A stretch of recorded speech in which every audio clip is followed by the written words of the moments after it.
নমস্কাৰ মৰমৰ ছাত্ৰ ছাত্ৰী আৰু বন্ধু বান্ধৱীসকল আজি তোমালোকলৈ আন এটা শিক্ষামূলক ভিডিঅ' লৈ আহিছোঁ আশা কৰোঁ ভিডিঅ'টো চাই সকলোৱে ভাল পাবা ভিডিঅ'টো শেষলৈ চাবা আৰু লাইক কমেন্ট শ্বেয়াৰ আৰু সাবস্ক্ৰাইব কৰি দিবা ধন্যবাদ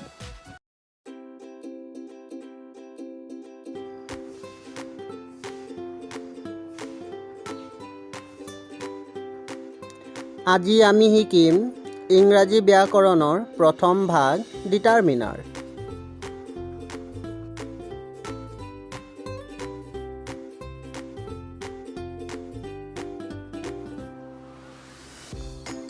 English grammar determiner part 1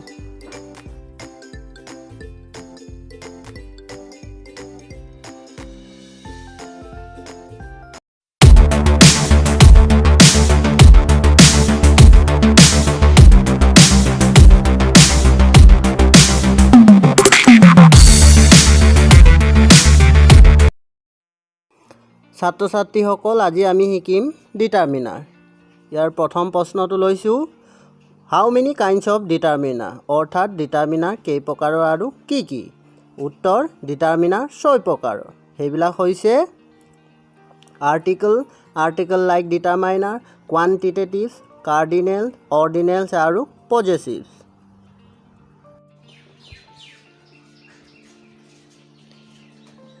explanation অৰ্থাৎ ডিটাৰমিনাৰৰ ভিতৰত আমি কি কি শিকিম সেইবিলাক চাওঁ 1 নম্বৰ আৰ্টিকল AND এইবিলাক হৈছে article 2 number article like determiner সেইবিলাক হৈছে দিছ ডেট ডিজ আৰু ডজ 3 নম্বৰ কোৱান্টিটেটিভ ইয়াৰ ভিতৰত আমি শিকিম ফিউ লিটল মেনি মাছ সাম এনি ইচ এভৰি এটচেট্ৰা 4 নম্বৰটো হৈছে কাৰ্ডিনেলছ অৰ্থাৎ সংখ্যাবিলাকক ইংৰাজীত ৰূপবিলাকে হৈছে কাৰ্ডিনেলছ 1 2 3 4 5 এটচেট্ৰা 5 নম্বৰ অৰ্ডিনেলছ অৰ্থাৎ সংখ্যাবিলাকৰ স্থানবিলাককে অৰ্ডিনেলছ বুলি কোৱা হৈছে যেনে first second third fourth fifth etcetera 6 নম্বৰটো হৈছে possessive my your his her our their ৰানাৰ্ছ ইত্যাদি ইয়াৰ ভিতৰত আমি আৰ্টিকল আৰু কোৱান্টিটেটিভছ শিকিম তেন্তে বলা ছাত্ৰ ছাত্ৰীসকল আমি ডিটাৰমিনাৰৰ প্ৰথম ভাগ আৰ্টিকলটো শিকো প্ৰথম প্ৰশ্নটো লৈছো হাউ মেনি টাইপছ অফ আৰ্টিকল অৰ্থাৎ আৰ্টিকল কেই প্ৰকাৰৰ আৰু কি কি উত্তৰ আৰ্টিকল 2 প্ৰকাৰৰ আৰু সেইবিলাক হৈছে নাম্বাৰ 1 ডেফিনেট আৰ্টিকল আৰু number 2 indefinite article definite article হৈছে ডি আৰু ইনডেফিনিট আৰ্টিকল হৈছে এ আৰু এন দ্বিতীয়টো প্ৰশ্ন লৈছো হাউ মেনি কাইণ্ডছ অফ আৰ্টিকল অৰ্থাৎ আৰ্টিকল কেইটা আৰু কি কি উত্তৰ আৰ্টিকল 3টা সেইবিলাক হৈছে এ এন আৰু ডি এতিয়া আমি শিকিম আৰ্টিকল বহুৱা নিয়মসমূহ তেন্তে বলা আগবাঢ়ো আৰ্টিকল বহুৱা নিয়মবিলাক হৈছে Number 1 কনসনেন্টৰ আগত সদায় এ আৰ্টিকল বহে উদাহৰণস্বৰূপে I have sent this message এই বাক্যটোত আমি প্ৰথমে চাম খালি ঠাইৰ পাছৰ শব্দটো কি খালি ঠাইৰ পাছৰ শব্দটো হৈছে মেছেজ আৰু মেছেজৰ প্ৰথম বৰ্ণটো হৈছে এটা কনসনেন্ট আৰু যেহেতু ই এটা কনসনেন্ট হেয়ে কনসনেন্টৰ আগত সদায় এ আৰ্টিকল বহে 2 নম্বৰ নিয়মটো হৈছে ভাৱেলৰ আগত সদায় এন আৰ্টিকল বহে উদাহৰণস্বৰূপে she will buy this umbrella for her sister এই বাক্যটোতো আমি অনুৰূপ ধৰণে খালি ঠাইৰ পাছৰ শব্দটো লক্ষ্য কৰিম পাছৰ শব্দটো হৈছে আমব্ৰেলা আৰু তাৰ প্ৰথম বৰ্ণটো হৈছে ইউ যেহেতু ইউ বৰ্ণটো এটা ভাৱেল হেয়ে আমি ভাৱেলৰ আগত সদায় এন আৰ্টিকল বহুৱাম তোমালোকেও এনেদৰে ভাৱেল আৰু কনসনেন্ট নিৰ্বাচন কৰি এ এন বহাবলৈ চেষ্টা কৰিবা আৰ্টিকল বহুৱা 3 নম্বৰ নিয়মটো হৈছে কোনো বস্তুক নিৰ্দিষ্টকৈ বুজাবলৈ নাউনৰ আগত ডি আৰ্টিকল বহে উদাহৰণস্বৰূপে This book is on the table ইয়াক আমি প্ৰথমে অসমীয়ালৈ অনুবাদ কৰি ল'ম। এই কিতাপখন টেবুলৰ ওপৰত আছে বুলি কৈছে। এতিয়া আমি যদি চাওঁ টেবুলৰ ওপৰত বহুতো বস্তু থাকিব পাৰে, কিন্তু বিশেষকৈ বা নিৰ্দিষ্টকৈ কিতাপখনৰ কথাহে কোৱা হৈছে। সেয়ে আমি এই বাক্যটোৰ ক্ষেত্ৰত যিহেতু নিৰ্দিষ্টকৈ বুজাইছে সেয়ে আমি ডি আৰ্টিকল ব্যৱহাৰ কৰিম। 4 নম্বৰ নিয়মটো হৈছে অ আখৰটো ৱাৰ দৰে উচ্চাৰণ হ'লে তাৰ আগত এ আৰ্টিকল বহে। উদাহৰণস্বৰূপে ৰাতুল ফাউণ্ড ডেছ 100 rupees নোট। এই বাক্যটোত আমি কি চাম? খালী ঠাইৰ পাছৰ শব্দ প্ৰথম আখৰটো অ, আৰু যিহেতু অটো এটা ভাৱেল, ভাৱেলৰ আগতটো এন বহিব লাগে, কিন্তু আমি শব্দটো চাম যে অ এনি ওৱান উচ্চাৰণ হৈছে। ইয়াত অ এনি অনি উচ্চাৰণ হোৱা নাই, আৰু যিহেতু ৱা উচ্চাৰণ হৈছে সেয়ে আমি ইয়াত এ আৰ্টিকল বহুৱাম। 5 নম্বৰ নিয়মটো হৈছে ইউ আখৰটো ইউৰ দৰে উচ্চাৰণ হ'লে তাৰ আগত এ আৰ্টিকল বহে। উদাহৰণস্বৰূপে Rashmi is studying in the university. ইয়াতো আমি খালী ঠাইৰ পাছৰ শব্দটো লক্ষ্য কৰিম।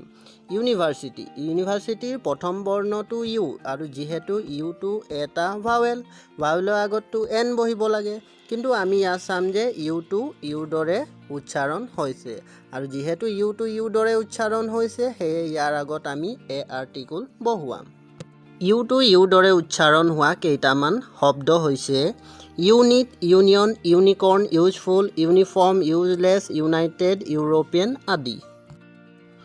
6 নম্বৰ নিয়মটো হৈছে কনছনেণ্টৰ উচ্চাৰণ ভাৱেলৰ দৰে হ'লে তাৰ আগত সদায় এন আৰ্টিকল বহে। উদাহৰণস্বৰূপে mister Barua is dash honest person. ইয়াতো আমি খালী ঠাইৰ পাছৰ শব্দটো চাম। পাছৰ শব্দটো হৈছে অনেষ্ট, কিন্তু ইয়াৰ উচ্চাৰণটো কনছনেণ্টৰ দৰে হোৱা নাই।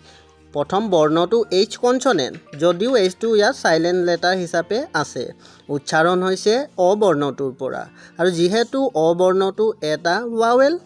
আৰু ভাৱেল উচ্চাৰণ হোৱাৰ কাৰণে আমি ইয়াত এন আৰ্টিকল ব্যৱহাৰ কৰিম। ভাৱেল উচ্চাৰণ হোৱা দুটামান শব্দ হৈছে আৱাৰ, অনাৰ, অনাৰেবল আদি। আৰ্টিকল বহুৱা 7 নম্বৰ নিয়মটো হৈছে সংক্ষিপ্ত শব্দৰ প্ৰথম আখৰটো F, H, L, M, N, R, S, X হ'লে ইয়াৰ আগত সদায় এন আৰ্টিকল বহে। উদাহৰণস্বৰূপে Robin is dash NCC student. এই বাক্যটোত আমি খালী ঠাইৰ পাছৰ শব্দটো চাম। পাছৰ শব্দটো হৈছে NCC, অৰ্থাৎ এই শব্দটো এটা সংক্ষিপ্ত শব্দ, আৰু ইয়াৰ প্ৰথম বৰ্ণটো এন, আৰু এনটোক আমি যেতিয়া এন বুলি উচ্চাৰণ কৰিবলৈ যাওঁ তেতিয়া ভাৱেল উচ্চাৰণ হয়, আৰু ভাৱেল উচ্চাৰণ হোৱাৰ কাৰণে ইয়াত আমি এন আৰ্টিকল বহুৱাম। এই বিষয়ে আৰু অলপ বিতংকৈ শিকো আহা। F, A F F, H, A I C H H, L, A L L, M, A M M, N, A N N, R, A R R, S, A S S, X, A X X. এই 8টা বৰ্ণক যদি আমি গোটা গোটাকৈ উচ্চাৰণ কৰোঁ তেন্তে সকলোবিলাক বৰ্ণৰ আগত আমি এটা ভাৱেল উচ্চাৰণ পাম। যেনে এফ বুলি কওঁতে এ এফ এফ হৈছে, গতিকে এফটো উচ্চাৰণ কৰিবলৈ যাওঁতে আমি চমুকৈ এ আখৰটো উচ্চাৰণ কৰিছোঁ, আৰু এই পদ্ধতিটো কেৱল সংক্ষিপ্ত শব্দৰ ক্ষেত্ৰতহে প্ৰযোজ্য হ'ব। দুটামান ব্যতিক্ৰম উদাহৰণ চাওঁ আহা। Number 1, Lisa wants to become dash video'. ইয়াত ভিডিঅ' শব্দটো এটা সংক্ষিপ্ত বা এব্ৰিভিয়েশ্যন, আৰু ইয়াৰ প্ৰথম বৰ্ণটো বি, বিটো নিজেই যিহেতু এটা কনছনেণ্ট, কনছনেণ্টৰ আগতটো এ বহে, তথাপিও আমি সংক্ষিপ্ত শব্দৰ যিটো নিয়ম পালোঁ সেইমতে এবাৰ বিশ্লেষণ কৰি চাওঁ আহা। এতিয়া বিটো যদি আমি উচ্চাৰণ কৰোঁ তেন্তে কি হ'ব বি ই বি নাইবা বি আই বি এতিয়া বিটো কিন্তু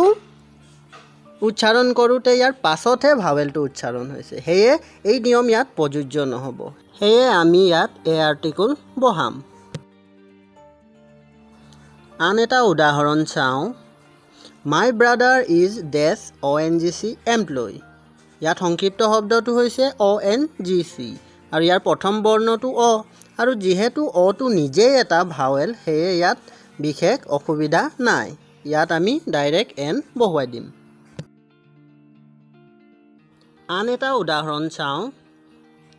number 3 Jatin works in dash UBI bank এই বাক্যটোত আমি সংক্ষিপ্ত শব্দটো পাইছোঁ UBI আৰু ইয়াৰ প্ৰথম বৰ্ণটো হৈছে ইউ আৰু যিহেতু ইউটো এটা ভাৱেল আৰু ভাৱেল হ'লেতো এন বহিব লাগে কিন্তু আমি ইয়াত লক্ষ্য কৰিম যে ইউ বৰ্ণটো সম্পূৰ্ণ ইউ দৰে উচ্চাৰণ হৈছে আৰু যিহেতু ইউটো ইউ দৰে উচ্চাৰণ হ'লে আমি আগতে যেনেদৰে এ বহাইছিলোঁ ইয়াতো আমি এ আৰ্টিকল বহুৱাম আৰ্টিকল বহুৱা 8 নম্বৰ নিয়মটো হৈছে সুপাৰলেটিভ ডিগ্ৰী আগত ডি আৰ্টিকল বহে উদাহৰণস্বৰূপে Gagan is strongest boy in our class এই বাক্যটোত আমি আগৰ দৰে খালী ঠাইৰ পাছৰ শব্দটো বিচাৰ কৰিম পাছৰ শব্দটো হৈছে ষ্ট্ৰংগেষ্ট আৰু এই শব্দটোৰ ক্ষেত্ৰত কিন্তু আমি ভাৱেল আৰু কনছনেণ্ট বিচাৰিবলৈ গ'লে আমাৰ উত্তৰটো ভুল হ'ব এই শব্দটো হৈছে ষ্ট্ৰং আৰু ইয়াৰ পিছত EST যোগ কৰি এই শব্দটো সুপাৰলেটিভ ডিগ্ৰী কৰা হৈছে আৰু সেয়ে সুপাৰলেটিভ ডিগ্ৰী হৈ থকাৰ কাৰণে আমি ইয়াৰ আগত ডি আৰ্টিকল বহুৱাম তলত কেইটামান সুপাৰলেটিভ ডিগ্ৰী শব্দ দিয়া হ'ল best worst least most biggest smallest coldest hottest shortest আদি আৰু তোমালোকে চাবা এই শব্দবিলাকৰ শেষত প্ৰায় EST যোগ হৈ থাকে আৰ্টিকল বহুৱা 9 নম্বৰ নিয়মটো হৈছে নদ নদী সাগৰ মহাসাগৰ দেশ মহাদেশ পাহাৰ পৰ্বত প্ৰসিদ্ধ অট্টালিকা বিখ্যাত ঘটনা জাতি ভাষা ধৰ্মগ্ৰন্থ বাতৰি কাকত গ্ৰহ নক্ষত্ৰ দিশ ঋতু আদিৰ নামৰ আগত সদায় দা আৰ্টিকল বহে উদাহৰণস্বৰূপে the Ganga is a sacred river এতিয়া আমি চাম খালী ঠাইৰ পাছৰ শব্দটো কি সেইটো হৈছে গংগা আৰু আমি জানো যে গংগা এখন নদীৰ নাম আৰু নদীৰ নাম হোৱাৰ কাৰণে ইয়াৰ আগতে আমি ডি আৰ্টিকল বহুৱাম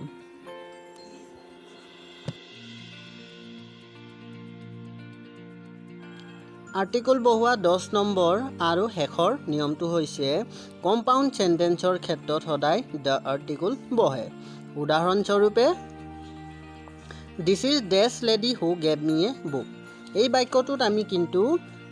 খালী ঠাইৰ পাছৰ শব্দটো নাচাওঁ আমি চাম যে বাক্যটো যৌগিক বাক্য নেকি আৰু যিহেতু এই বাক্যটো হৈছে এটা যৌগিক বাক্য কেনেকৈ চিনি পাম